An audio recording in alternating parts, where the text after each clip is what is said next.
Hello, I'm Alon Burstein, visiting assistant professor in the Department of Political Science and Israel Institute fellow at the University of California, Irvine.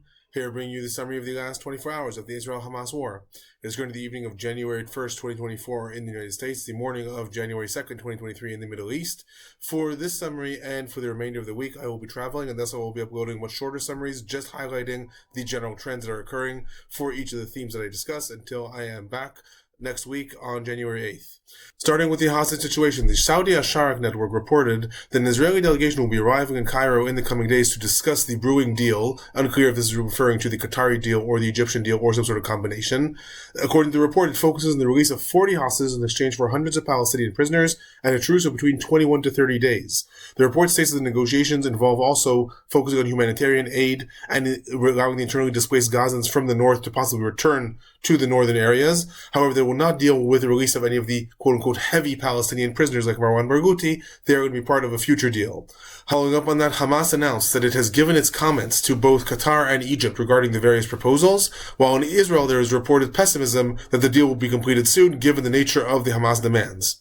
Moving on to the fighting within the Gaza Strip, rockets and mortars were sent from the Gaza Strip more than any of the past week. There was a barrage of 27 rockets that were sent at the stroke of midnight on New Year's Eve, targeting the Gush Dan, Tel Aviv area, Shfela, and the area surrounding the Gaza Strip. Other news relating to the fighting in the Gaza Strip. The IDF announced it is expanding its activities to other areas, specifically El Bureij in the central parts of the Gaza Strip. However, in turn, the IDF also announced that it is beginning to thin out its forces in the Gaza Strip, with some of the reserve units being released already and some are being called back to more fallback positions. This is, according to the report, in light of the decrease in rocket attacks that are coming from the Gaza Strip as the IDF has taken over most of the launching sites within the Gaza Strip, and the fact that in the north of the Gaza Strip, Darj Tufah remains the only area that is still controlled by Hamas. All the other areas are at least operationally controlled by the IDF. Responding to this, the U.S. welcomed this move, saying that it appears that Israel is beginning its gradual shift towards a lower intensity fighting in the northern parts of the Gaza Strip that the United States has been pressuring Israel to do.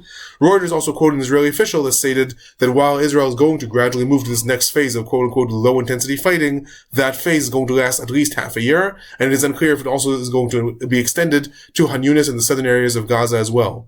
Regarding casualties, 2 IDF soldiers were reported killed, bringing the number of IDF soldiers that were killed since the ground invasion began to 172. The Palestinian Health Ministry is reporting 156 Palestinians killed in the last 24 hours, bringing the total number of Palestinians that were killed since the war began to 21,978, with 57,697 injured. Moving on to the West Bank. It was a Palestinian attack in Mishor Adumim, a stabbing attack in which 2 people were injured. The Palestinian was shot and killed. IDF activity was reported in various different areas, including Farkana, Beit Iba, as well as Nur Sham's refugee camp, where a major operation is being developed. Several confrontations were reported in that refugee camp, and Palestinians were injured. 10 Palestinians were reported arrested in the last 24 hours throughout the West Bank. Moving on to the northern parts of Israel, southern parts of Lebanon. As in the past week, there were continuous escalations. Rockets and mortars were sent throughout the day, targeting areas like Rosh Nikra, Kiryat Shmona, and Metula. There were also gun battles reported around various different IDF outposts. 5 IDF soldiers were reported injured from the different mortar attacks in the Western Galilee. IDF retaliated against a wide range of targets. Several different waves of retaliations were reported. The range of retaliations, as usual, was across southern Lebanon, anywhere from Nakura to Bin Jbel, all the way into Yarun. Hezbollah announced that 3 more of its operatives died in the last 24 hours.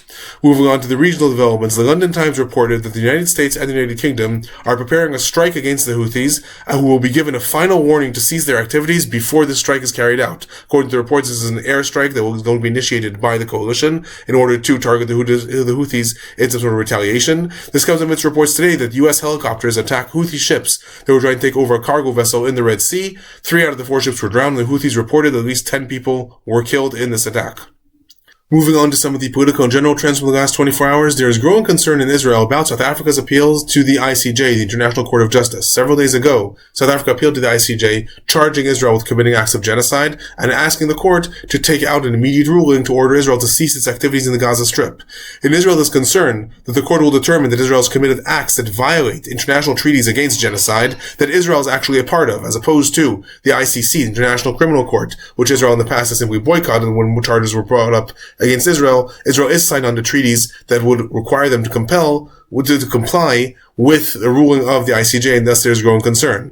The international justice experts in Israel commented on this, saying that usually one of the difficulties when a country is brought up on trial on charges of genocide is proving intent. However, the repeated statements of the different Israeli leadership regarding destroying Gaza, flattening Gaza, deporting all Gazans are going to make Israel's case very difficult when it comes to prove that even if its actions violate some sort of some measures of international law, there is no intent to commit acts of genocide. That is going to be problematic when top-ranking ministers in Israel's cabinet have openly stated that that is part of their intent. Responding to this, for the first time, Israel officially decided it is not going to boycott the proceedings, but is actually going to appear and defend itself before the ICJ. That report came in moments before recording this, so we'll wait to see how that develops.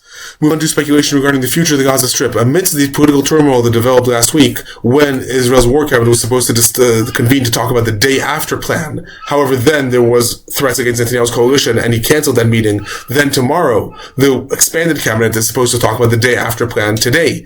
Prime Minister Netanyahu announced that both the expanded cabinet is going to talk about the day after plan. However, after that, the war cabinet is going to convene and also decide upon this. It was also reported over the weekend that in Israel, the National Security Council has already had 8 meetings regarding the day after plan, and essentially what's going to be discussed in cabinet is the summary and reports of these meetings. Amidst this, the New York Times reported that the United States is seeing some signs that Netanyahu is easing in his rejection of the Palestinian Authority from entering the Gaza Strip. However, this remains to be seen.